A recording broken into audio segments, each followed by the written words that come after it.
একটা কথা তোমাকে বলতে দাও, একটু সামান্য একটু। আপনি বলুন বলুন।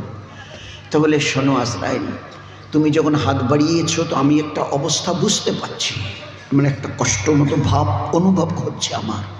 তা তুমি একটা কাজ করো না, আজ থেকে নিয়ে আর কিয়ামত পর্যন্ত আমার যত উম্মতের রূহ তুমি বের করবে, আর রূহ বার করতে গিয়ে যে কষ্টগুলো তাদের হবে, এই আজরাইল সমস্ত কষ্ট আমার বুকের উপরে চাপিয়ে দাও, সমস্ত কষ্ট আমার উপরে চাপিয়ে দিয়ে আমার রূহকে বার করো।